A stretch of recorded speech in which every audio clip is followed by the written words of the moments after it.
Welcome to another Beyond Threads podcast by Blackman. As always, I am your host, Eric Janssen Steenberg, and I'll be taking you on a short trip to look at what is developing in fashion and lifestyle, supply chain management and logistics. What are the trends?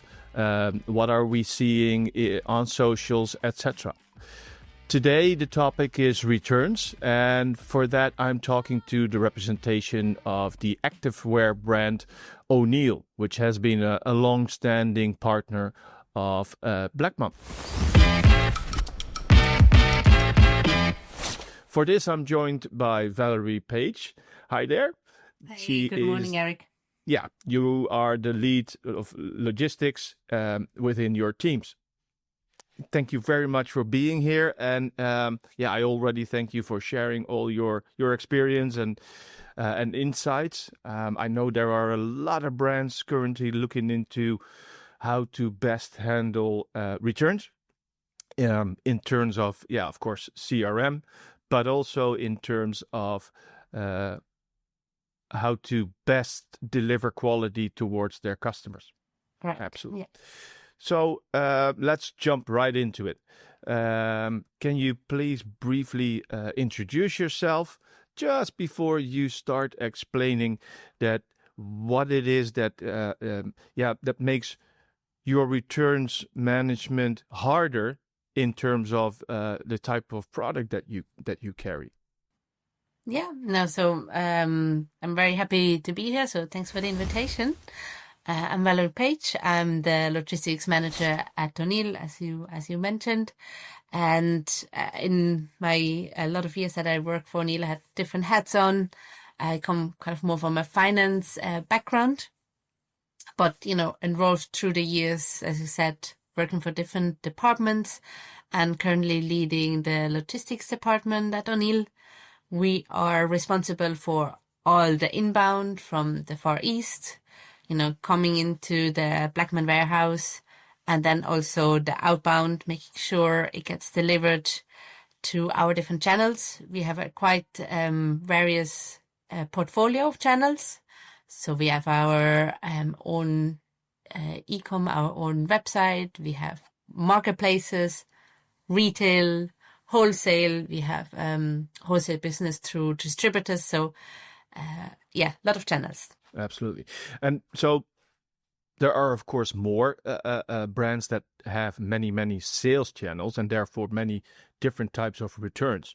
But looking at the products that you carry, high quality activewear, does that also have its influence on how you handle the returns themselves?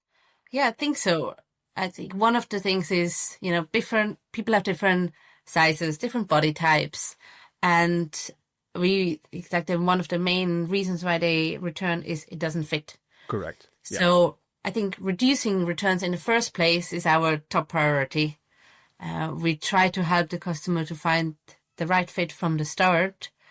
We have introduced a video on the website where you can see it's a tool that shows how the bikini looks on a model, making it a bit easier to choose the best size. Yeah.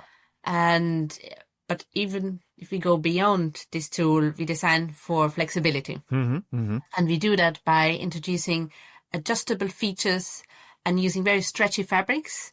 And we create product that fits more body types very comfortably. Good idea. And that said, one of the examples is our biggest return category is bikinis.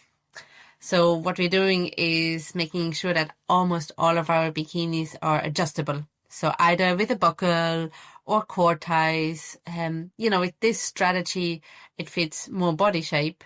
And we also look at that not only tops, but also bottoms, because, more flexibility fits more body shapes. We can really see that that's a success because we are still under the market standard return rates of the bikini categories, which is great. Okay, so a job well done so far. And when we look at all that is developing. Also in returns, we see that AI is quite the buzzword. Are you also looking to, well, maybe even further improve the, I would almost say a pre-fitting. So how will it look on my persona into this process? Yeah, I think our teams at O'Neill, they're always looking at the newest developments. How can we use maybe AI also in the future? Mm-hmm. But our goal is really simple. We want to make sure we help you to enjoy our playground longer. So, be longer on the slopes, be longer in the water, and our focus is on quality and durability. Mm-hmm. So, again, to make sure that is achieved, we introduced a technology. It's not AI, but it's a kind of fabric technology, which is called Polygene. And that's a technology that prevents the garments from getting smelly and therefore keeps them fresher longer, meaning less washing, less water, less energy, less detergent. Plus, we all know the lesser you wash your garment, the longer the clothes last. So you can also pack lighter when you travel. So you need to bring less. And at the end of the day, that's what it is. Making smarter choices so you can spend more time doing what you love to do. Again, very much active wear. And it's not only used sunbathing on Ibiza now and then. So you will be confronted with products that show maybe minor, but they will show signs of use. And so what do you do in that case with that wetsuit or that surf gear? Yeah, that can be quite tricky, right? When products show sign of use. Yeah. Let's say surf gear, snow apparel, so really throughout it. Again, we try to see how can we avoid unnecessary returns, especially due to minor damage. So all our ski jackets and snow pants, they come with a waterproof repair patch from fall winter 25, so from this year onwards. Mm-hmm. And that allows customers to easily fix small issues themselves. So extending the life of the gear and keeping it active longer. So it's, you put it on, it's waterproof. So really important in snow, right? Yeah, and for maintaining the readiness of the garments. Very good idea. Very good idea. Yeah, of course, you have products that come back damaged, and we really don't just want to disregard them. So we are looking at kind of sorting them. They go in a separate area. We explore renewal and repair options. So we're looking at the solutions that are offered by Blackmon, Mm-hmm. With the renewal and rescue workshop, which focusing on repairing, and so we can resell the products. So this year we can give the gear, the garment a second life. Yeah. And instead of just letting it go to waste. And this is really our commitment to longevity, sustainability, ensuring that our products are built to last and reducing waste, I think, in that process as well. Wow. And with wetsuit, it's a bit different. So with wetsuit, if they have limited damage, so we go to the Blackmon warehouse, we look at them one by one, see, are they still okay? And if they have limited damage, we can decide if we still want to sell them on our sample sales that we have twice a year. Really good news for you as well for having at a reduced price then. Yeah, and I recognize that. So I see a lot of good results coming from the partnerships with the renewal workshop, our own repair and refurbishment teams.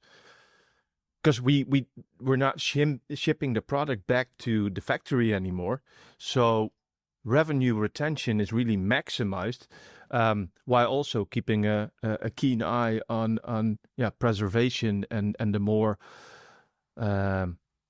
greener way of being an entrepreneur. Yeah, exactly. More sustainable way. Yeah. That's the word that I was looking for. Thank you.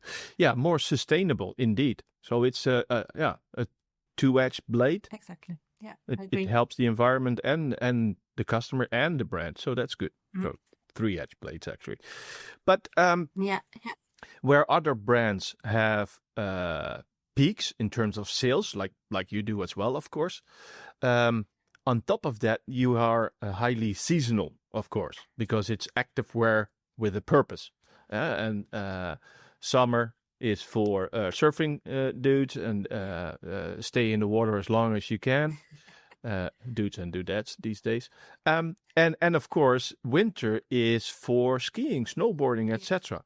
So also due to that, you will see pretty big peaks in returns at several moments throughout the year. That's right. How do you get your head around it? How do you manage that?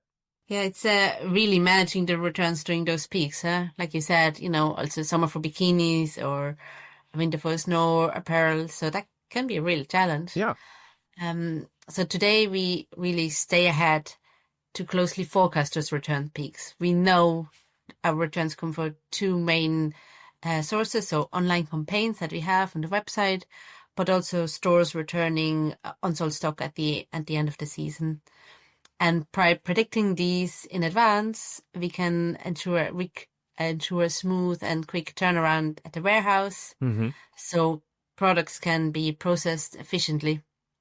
It's about having smart planning and really good logistics to keep things moving, reduce any delays, making sure our customer get the best experience as possible. Yeah, and that's also it's always the key goal, of course. So customer satisfaction, smooth processes to turn the buyer into a return buyer. But especially with your background, I know I'm talking to the right person. Exactly. That comes at a cost.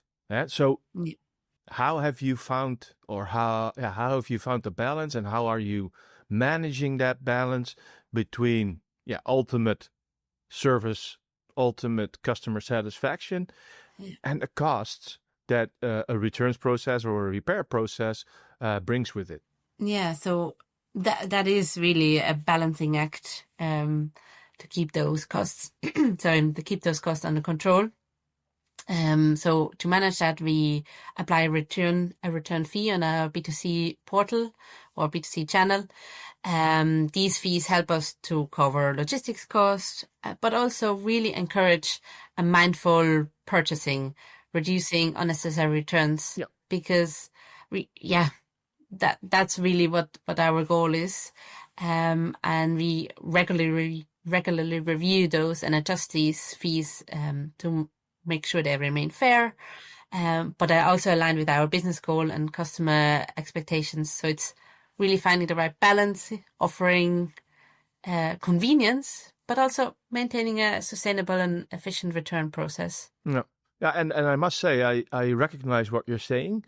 I've just returned from a trip to London for several events and discussions, also with customers separately, but. They are also saying or confirming that they want to turn it into a more conscious buying process on one hand, but specifically a conscious returning process. Yeah. So don't just return it at convenience, at something that we see at other countries actually within the European Union, where 4 products are bought and 3 are being returned. Yeah. So the fitting session is done at home. But more conscious and more in the realization that it actually costs in terms of money, but also in terms of the environment. So, I think you're on the right path. Definitely. Thanks. Definitely. Right. So just to mention maybe on returns and making it really easy for our customers. One thing really good to mention that since a few months we have also O'Neill Switzerland live. Congratulations. That's thanks so much. Really great success.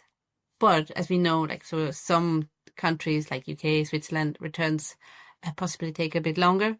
So we have on our return side, we have recently made some updates and changes to inform customers about their returns before they would get one email about when the refund is processed.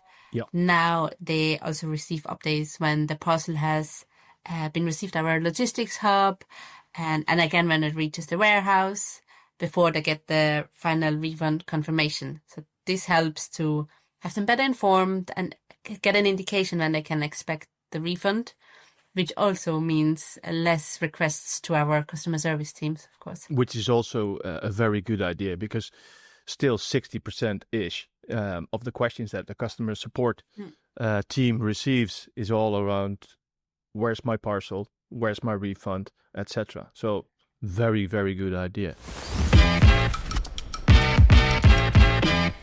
That kind of already concludes our script for today, so to speak. A brief journey, but I think a very important journey and a very informative discussion around that journey. So I know that there are brands out there, people out there that would love to, run things by you or me, and potentially have additional questions. What is the best way for the listeners or the viewers to reach out to you in case they have that kind of a question? Well, they can use the kind of normal channels. They can reach us through our website, through the customer service. So happy to, help, have conversations. Just let us know. And the same goes for me, of course. If you have a question, if I can help you with anything, look me up on LinkedIn and send me an invite, or send an email via the sales email box via the link on the website. Valerie, I thank you very much for all your insights and valuable information. Looking forward to all that you are doing to further improve in the future, of course. No, thanks so much, and thanks so much for having me, Eric. Absolutely. And thank you, listeners and viewers of our podcast. To my modest opinion, a valuable episode, and I look forward to meeting you for the next one. Bye.